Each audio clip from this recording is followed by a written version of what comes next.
So I've been doing this about 4.5 years, and I have accumulated probably close to 30 characters. For me, it's fun to, one, have someone suggest or a character I really like. So from the beginning of developing my version of that character, from the shopping all the way till I get to a con and wear it, that is a whole process for me. And I'm going to tell you a little bit about it and hopefully give you some tips and tricks along the way. So the first thing I want to share is how I got into this thing. Now, I came with some skills. When I was growing up, I went to Camp Robin Hood for girls, and we would put on stage productions, and they had a huge room full of costumes. They had been open since 1926. Who knows how many shows they had done. And so some of the costuming tricks and how to do things that I'm going to show you to make your costume not as warm and things like that, I learned in that summer camp. I was on stage as a number of characters, the last one being Willy Wonka from Charlie and the Chocolate Factory. And that was probably my first time I learned about heat, because it was summertime. I had on my uncle's tuxedo shirt and a wool tuxedo, real wool tuxedo. I had 99 lines, and in dress rehearsal, I forgot all of them. And I learned a whole lot about heat. So the next night, fortunately, it wasn't as warm, but then I learned to do things like cut your sleeves out. And I'll show you some items that I've done that too. And I did get my lines down, except for a couple that I had really good actors with me who prompted me. And I felt pretty successful. So I also, when my kids were little, I made them Halloween costumes. My son was a dinosaur. We have now graduated from the little dinosaur to Jurassic Park. We have a Jurassic Park fan truck and some costumes to go with that I will show you. When my kids were in high school, I got involved with the drama club. So I had those prop skills and costuming skills, and they needed some parents to help out, because anyone knows those kinds of productions, the kids can't do it all by themselves. So while my daughter was in show choir, I got involved with the drama boosters, and all the time that they were in, I worked with a whole group of other adults to put on the shows. And they did Annie Get Your Gun, and basically the teacher would say, do you have these things at home? And we, the parents, would either make them or come up with them. So I got some skills hanging out with that really group of creative parents.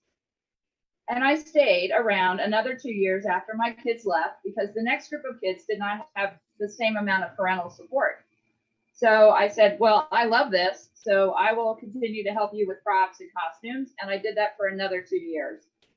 And then the drama teacher that I was working with moved on. And I said, well, maybe it's time for me to move on too. And there was really just a void, during which I made things like Christmas crafts for the employee craft show. So I will tell you that I already came with some skills approaching this, things that I will share with you. If anything cosplay has done for me, it has boosted my confidence. It has had me do things that I thought I would never do, like wear a purple leotard in public. And that was Phoenix from the X-Men. So the people that I have met as a result of cosplay have really changed my life. They're my online friends, and it gave me a tremendous sense of community. What I want you to remember as I go through stuff that I've made is that the most important thing in cosplay is its play. People take their costumes very seriously. I know people who are totally screen accurate. I know people who are celebrity cosplayers. It doesn't really matter. I started with some basic knowledge, but maybe you don't have that. Maybe you're just going to get in there and try. For me, the most important thing is participation. So my cosplay story is just as much about my friendships as it is the costumes I make.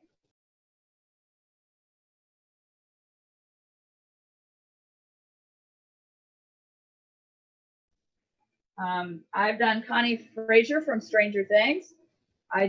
Some of you may be familiar with that. She's the Department of Energy person. And I actually got to meet the actress.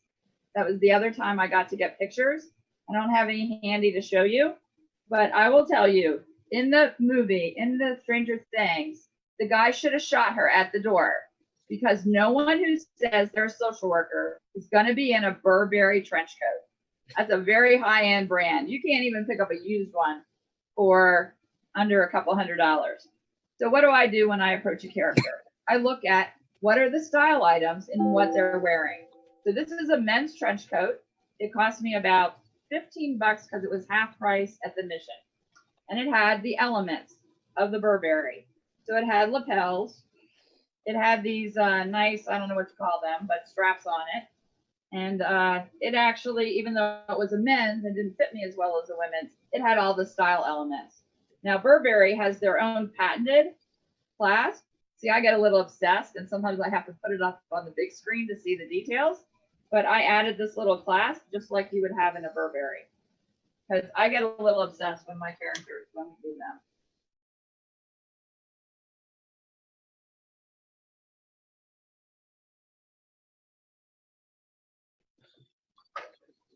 But what's really fun, like my Z-Whacker and my Pan of Brains, people love to take my props and take their own pictures with them. And I have always been very generous about that. Most things can be fixed or touched up. So to me, the big part of cosplay is that interaction you have with the other people. And that's perhaps what hurts most during COVID, is that we all can't be together having fun with all this stuff. So when I did live more, I was her action figure.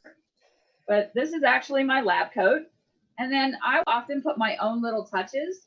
So in the show, she doesn't necessarily have her name on her lab coat, but I had these stick-on embroidery letters, and I just had enough to spell more. So that's the lab coat. She has on a sweatshirt. Now, I did a couple things to the sweatshirt to make it look more like her action figure. This had a drawstring, but it wasn't black, so I changed that out. And this was really shiny and white, which in the action figure, hers was black. So I just colored this with a Sharpie.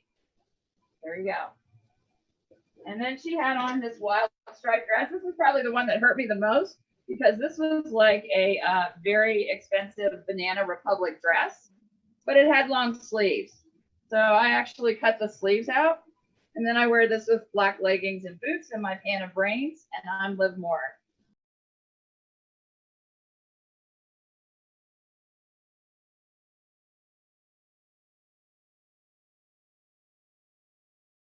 So you said a little bit about Zombie Prom Girl.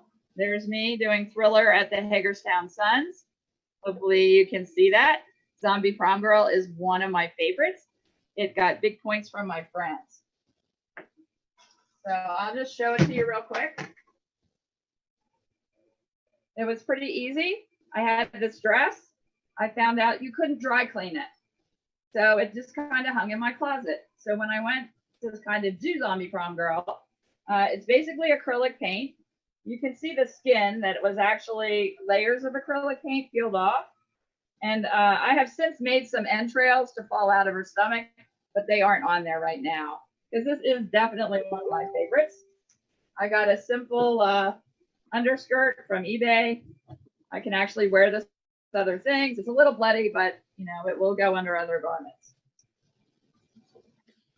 Now, when my daughter was in high school and my son, I made all their prom flowers. So this is actually my corsage for Zombie Prom Girl. Can you see that? And then this was already made for a black and white, and all I did was bloody it up, which is just simple acrylic paint. So this is the one that was pretty fun. I had an old wig. I think it had gone to a couple Halloween parties. We used to have big Halloween parties in our basement. And it's where my second Liv Moore brain went. So if you look, if this is on, it actually looks like my brains are hanging out of my head. So that one's a lot of fun.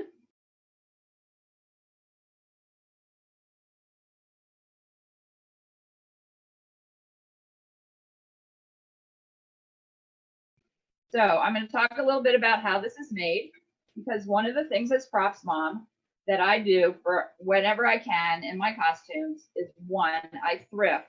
So all the things you're going to see today were thrifted or bought secondhand, except for my anime, because it was a little beyond my skill set, and I ordered it online. But whether you wear store-bought or you wear something you made, just have fun. Okay, So what is this? This is the Z-Whacker, those of you that aren't familiar with whacking zombies. And it looks kind of like the one she carries.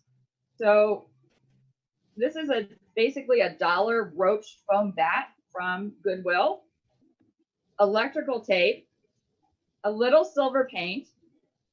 These, now, some cons are going to have you that they'll want these to be foam, but at weapons check, I have usually been able to pass with this because they don't, if I hit you with it, they're going to give and they're not really going to hurt. So this is the water bottle like this. That's just painted with acrylic paint. And these are watering spikes, like you could plant food or water, but you could make similar things out of any kind of material. I use duct tape and acrylic paint.